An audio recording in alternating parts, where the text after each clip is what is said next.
Spring. Hello my dear student, कैसे आप सब लोग। स्वागत है आपका अपने चैनल संतोष दांगी इंग्लिश पर। आज के इस वीडियो लेक्चर में हम बात करने वाले हैं त्रैमासिक परीक्षा कक्षा 9वीं अंग्रेजी का पेपर। आज दिनांक यानी कि 12/9/2023 का आपका त्रैमासिक परीक्षा का पेपर हुआ है। इसका सॉल्यूशन मैं आज के इस वीडियो लेक्चर में आपको बताने जा रहा हूं। तो यहाँ पर आप चेक कर सकते हैं कि आपने कौन से क्वेश्चंस का कौन सा जवाब दिया है। सारा संपूर्ण एनालिसिस आज के इस वीडियो लेक्चर में आपको देखने को मिलेगा। ठीक है, तो अगर आप चैनल पर पहली बार आए तो प्लीज़ चैनल को सब्सक्राइब कीजिएगा, लाइक कीजिएगा, दोस्तों मित्रों में शेयर कीजिएगा ताकि उनको इस आंसरों के लिए भटकना नहीं पड़े। ठीक है, तो चलो हम बिना विलंब करे हुए देख लेते हैं आज के क्वेश्चन के आंसर। एक बार फिर यहाँ पर बोलना चाहूँगा मैं कि क्वार्टरली एग्जाम्स यानी कि त्रैमासिक परीक्षा का सेट ए का सॉल्यूशन मैं आपको बता रहा हूँ। 75 नंबर का क्वेश्चन पेपर आज के इस आया था। ठीक है, तो यहाँ पर बच्चों आप देखेंगे कि ये वाला unseen passage, we are living in the age of science, ये पहला वाला अनसीन पैसेज इस प्रकार से पूछा गया था। ठीक है, तो इसका आंसर हम बिना विलंब के जान लेते हैं कौन कौन से क्वेश्चंस का क्या आंसर हमें मिल रहा है। The scientific invention began after the industrial revolutionaries of. तो आपने अगर इसको पढ़ रखा है तो ये वाला यहाँ से तो यहाँ तक आपका आंसर बिल्कुल पहले प्रश्न का आंसर झलक रहा है। तो 1789 ये आपका पहले प्रश्न का सही उत्तर हो जाएगा। ठीक है, the cabin for the pilot is called I. तो कैबिन से जो पायलट को जो पुकारा गया था तो वो कॉकपिट के नाम से पुकारा जाता है, जो कि यहाँ पर आपका ये वाला दिया गया है। ठीक है, अगर आपने इसको 2 या 3 बार पढ़ा है तो निश्चित है कि बच्चों आपने इसका आंसर निकाल दिया होगा। उसके बाद तीसरा प्रश्न देख लेते हैं। Aeroplane has an engine that is worked by. तो वो पेट्रोल से काम करता है, यानी कि पेट्रोल आपका सही उत्तर हो जाएगा। यहाँ पर आप देखेंगे कि वर्कड बाय द पेट्रोल यहाँ पर दे रखा है। ठीक है, आइए जान लेते हैं अगले प्रश्न का उत्तर, यानी कि आपका जो अगला प्रश्न यहाँ पर दे रखा है, which of the following is the fastest means of transport. यानी कि आपका जो चौथा प्रश्न है इसका सही उत्तर हो जाएगा आपका एरोप्लेन। सही उत्तर हो जाएगा आपका एरोप्लेन। उसके बाद में देख लेते हैं पांचवा प्रश्न, what does an aeroplane do before talking of a gather speed. तो आपका सही और राइट उत्तर हो जाएगा आपका, यानी कि पांचवा जो प्रश्न है उसका सही उत्तर हो जाएगा रोल ऑफ द रनवे, यानी कि सी ऑप्शन से आपका सही होगा। चलो देख लेते हैं दूसरा पैसेज आपको यहाँ पर पूछा गया था। उसके बाद में दूसरा पैसेज यहाँ पर पूछा गया था। तो दूसरे पैसेज में इसे ना important day in the Chipko moment जो कि आपका दे रखा था, तो यहाँ से तो यहाँ तक आपका अंडरलाइन में कर लेता हूँ, यानी कि जितना आपका यानी कि 1974 तक आपका इतना जो है आपका पहले प्रश्न का उत्तर हो जाएगा। आप चाहें तो इसका नंबर डाल लें और आंसर चेक कर लीजिए। ठीक है, देख लीजिए दूसरा प्रश्न यहाँ पर पूछा गया था, इंसिडेंट हैपेंड इन उत्तराखंड। तो दूसरे प्रश्न का आंसर यहाँ पर दे रखा है चंपावली डिस्ट्रिक्ट्स, यानी कि ये वाला आंसर आपका है ना चामोली डिस्ट्रिक्ट्स आपका सही उत्तर हो जाएगा। दूसरे प्रश्न का उत्तर चामोली डिस्ट्रिक्ट्स हो जाएगा। तीसरा प्रश्न का देख लेते हैं हम, सादा would cutters in inform by the villagers. यानी कि जो तीसरा प्रश्न है आपका सही और राइट उत्तर हो जाएगा विलेज गार्ल। ए विलेज गार्ल आपका तीसरे का उत्तर हो जाएगा। मैं यहाँ पर लिख देता हूँ पीछे, ए विलेज गर्ल, ए विलेज गर्ल आपका तीसरा उत्तर हो जाएगा, है ना। उसके बाद में जान लेते हैं हम चौथा प्रश्न, the women's the tree to protect them. यानी कि आपका जो चौथा प्रश्न है उसमें आपका सही उत्तर हो जाएगा हग्ड, यानी कि उसको गले लगा लिया था, हग्ड, HUGGED, हग्ड आपका चौथे प्रश्न का उत्तर हो जाएगा। पांचवें प्रश्न का उत्तर, the leader of the village women was. तो उस गांव की मुख्य नेता कौन थी। तो वो एक आपकी जो मुख्य नेता थी वो थी आपकी गौरी देवी। कौन सी थी आपकी, गोरा देवी, है ना। तो गोरा देवी आपकी यहाँ पर इसमें नेता थी, यानी कि यहाँ पर दे रखा है GAURADEVI, ये आपका सही उत्तर हो जाएगा, यानी कि प्रश्न क्रमांक 5 का ये वाला आंसर होगा। ठीक है, चलो जान लेते हैं अगले प्रश्न का उत्तर, यानी कि अगला प्रश्न बच्चों यहाँ पर आपका फिर आंसर पैसेज आया था, Marie Curie was one of the most accomplished scientist in history. तो इसके आंसर्स भी हम जान लेते हैं, यानी कि पहला प्रश्न, वेयर डिड द मार्गी इन हर मास्टर्स डिग्री फ्रॉम। यानी कि मार्गी ने मास्टर डिग्री कहाँ से प्राप्त की थी। तो मार्गी ने जो मास्टर डिग्री जो प्राप्त की थी बच्चों वो आपकी जहाँ पर करी थी, यानी कि वो यूनिवर्सिटी इन सॉनबॉर्न, यानी कि आपका बी वाला ऑप्शन आपका सही होगा। ए यूनिवर्सिटी इन सॉर्बोन, सॉर्बोन से उसने मास्टर डिग्री प्राप्त करी थी। ठीक है, यहाँ पर लास्ट में दे रखा है। आइए जान लेते हैं दूसरा प्रश्न, व्हाट वाज द मारी फादर। तो मारी का जो पिता क्या था या उनका व्यवसाय क्या था, तो एक प्रोफेसर थे। क्या थे वो? ए प्रोफेसर, यहाँ पर दे रखा है, आप जान सकते हैं। आपने अगर पैसेज को 2 या 3 बार अच्छे से पढ़ा है तो आपके लिए ये आंसर निकालना बहुत ही इजी हो सकता था। ठीक है, आइए जान लेते हैं अगला प्रश्न। अगला प्रश्न आपका दे रखा है, Mary left Poland and travelled to France to enter the Sorbonne. तो आपका सही उत्तर जाएगा सॉउड इंटेलिजेंस, यानी कि पहला वाला ऑप्शन आपका सही हो जाएगा। पहला वाला ऑप्शन आपका तीसरे का सही हो जाएगा। चौथा प्रश्न, Marie Curie doctorate was in which academic discipline. तो आपका सही उत्तर हो जाएगा आपका डी ऑप्शन, यानी कि फिजिक्स, लास्ट में दे रखा है, ये आपका सही उत्तर होगा। फिर जान लेते हैं अगला प्रश्न, यानी कि right the noun form of the word discover. तो डिस्कवर का आपको संज्ञा का रूप बताना है बच्चों। तो डिस्कवर का संज्ञा का रूप बन जाएगा आपका, ये तो आपका वर्ब फॉर्म हो गया, तो इसका संज्ञा का रूप बन जाएगा नाउन फॉर्म, यानी कि डिस्कवरी।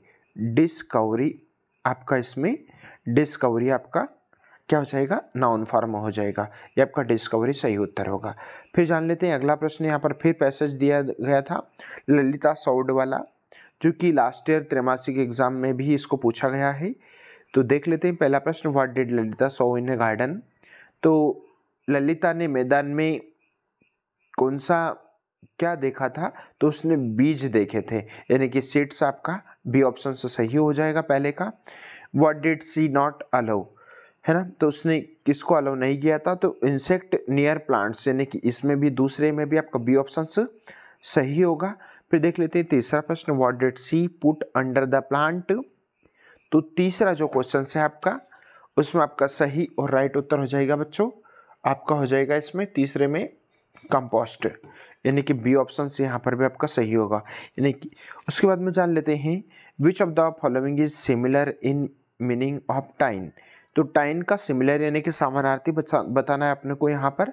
तो इस्माल आपका सही उत्तर हो जाएगा, यानी कि हमने जो तीनों की स्टार्टिंग के जो क्वेश्चन है उसके बी ऑप्शन से सही है, पहला, दूसरा, तीसरा, और चौथे का आपका सही हो जाएगा सी ऑप्शन से। उसके बाद में जान लेते हैं बच्चों यहाँ पर आपका पांचवा प्रश्न पूछा गया था, why we are the sisters happy. तो because a tomato grew in their garden, जब उसने देखा कि उसके बगीचे में टमाटर के बीज बढ़ रहे हैं, तो ये आपका बी ऑप्शन से इसमें सही हो जाएगा। ठीक है, तो यहाँ पर आपका पैसेज समाप्त होता है।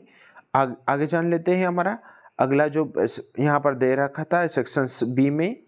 तो यहाँ पर सेक्शंस बी आपका इसमें आपको टाइटल और नोट्स प्रिपेयर करना था, जो कि बायोगैस इज अ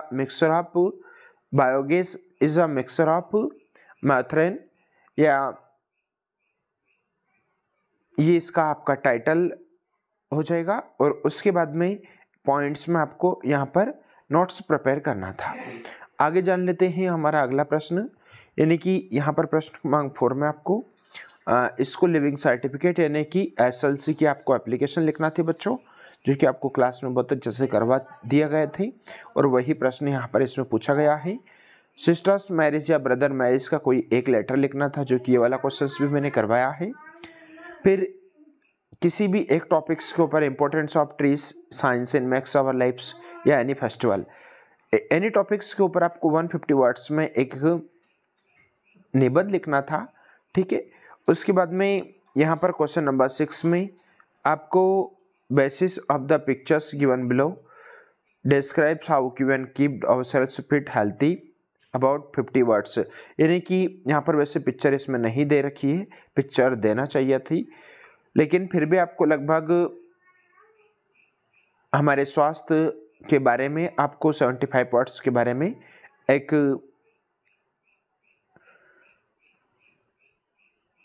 कुछ वर्ड्स या सेंटेंस बनाने थे, जिसमें हमें एक आर्टिकल से लिखना था, जिसको हम 75 वर्ड्स में बता सकते हैं।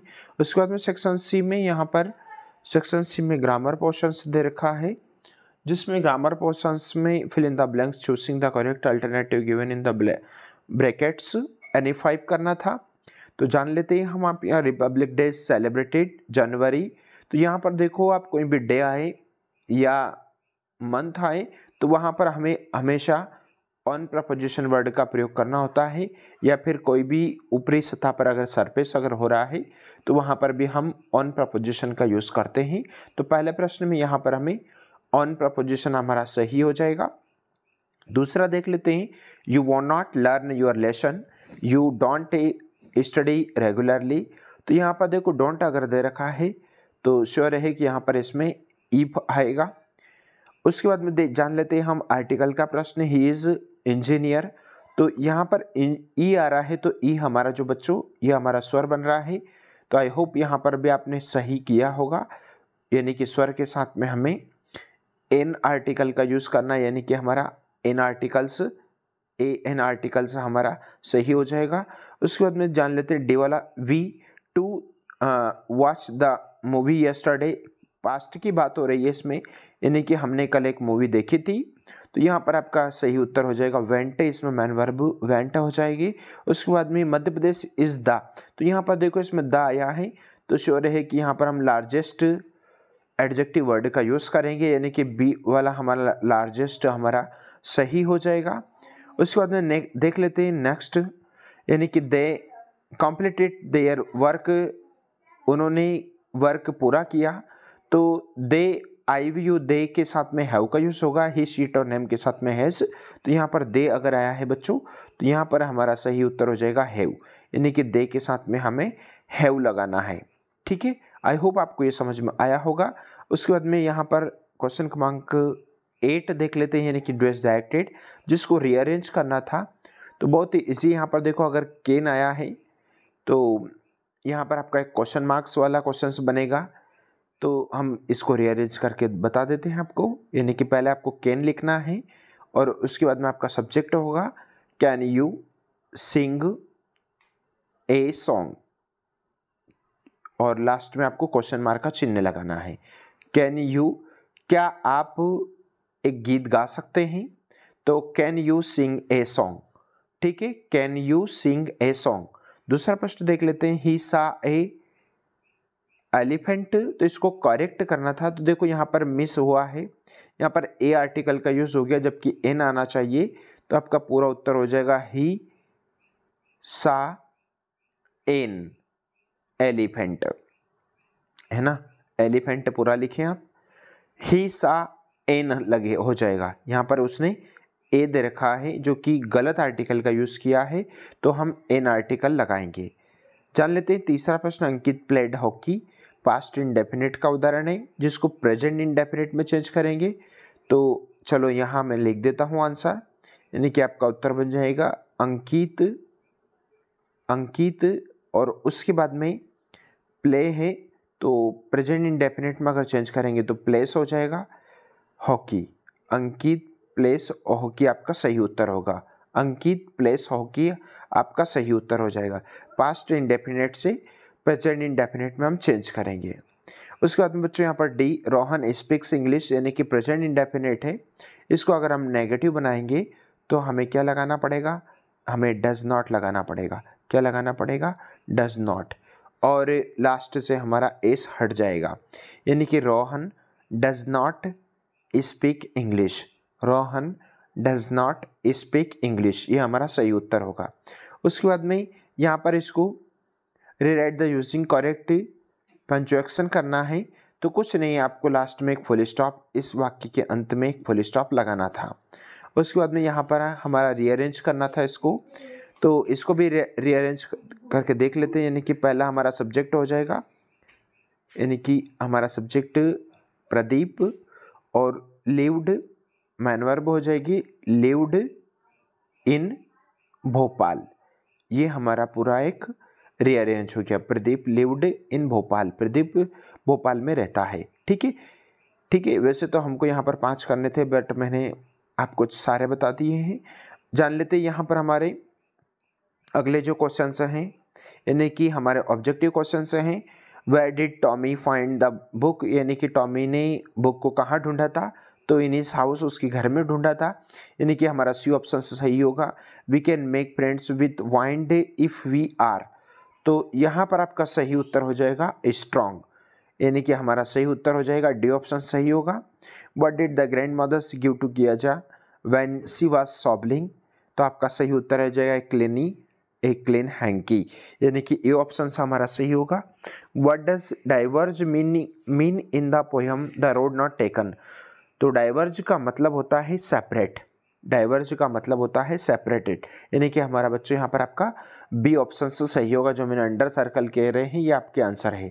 एक बार मैं फिर आपसे बोलना चाहूँगा, अगर आप चैनल पर आप पहली बार आए हैं तो प्लीज़ माय डियर स्टूडेंट आप चैनल को लाइक करो, सब्सक्राइब करो, ज़्यादा से ज़्यादा दोस्तों मित्रों में शेयर करो, ताकि आपको 100% रियल सॉल्यूशन बाकी के जितने भी सारे एग्जाम से 9वीं 10वीं 11वीं 12वीं प्रत्येक एग्जाम के सभी एग्जाम के फुल सॉल्यूशन आपको चैनल पर मिल जाएगा। ठीक है, आइए जान लेते हैं अगला क्वेश्चन से। यहाँ पर हमारा प्रश्न क्रमांक 10 में आपको एक्सट्रैक्ट यानी कि पोयम दे रखी थी, इसका आंसर्स भी हम जान लेते हैं। पहला प्रश्न यहाँ पर यानी कि एक्सट्रैक्ट यानी कि लेसन से पूछा गया था। What made Isabel suspect 11 hearing ability, तो आपका जो अगला जो क्वेश्चन है इसका करेक्ट और राइट उत्तर हो जाएगा आपका यानी कि ए ऑप्शन से, यानी कि she did not here her name, आपका पहले प्रश्न का उत्तर हो जाएगा। दूसरा प्रश्न आपका जिसमें ट्रू हो जाएगा। उसके बाद में यहाँ पर तीसरा प्रश्न find the word phrase in the passage which meaning is the same to hide, है ना, मीन्स छिपाना होता है वैसे तो, लेकिन टू हाइड इसको कैसे करना है आपको, टू हाइड, ये टू हाइड आपका जो वर्ड है ये तो आपका क्या हो जाएगा, ये हो जाएगा आपका फ्रेस हो जाएगा, यानी कि इसके सामने is a phrase, is a phrase, इसके सामने लिखना है is a phrase. To hide word के सामने कैसे करना है मैं बता देता हूँ।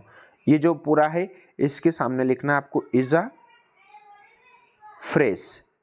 उसके बाद में only hide word, only hide ये आपका क्या हो गया, ये वर्ड हो गया, यानी कि ए से आपको उत्तर लिखना था, यानी कि टू हाइड आपका इज अ फ्रेस हो गया और ओनली हाइड वर्ड आपका वर्ड हो गया।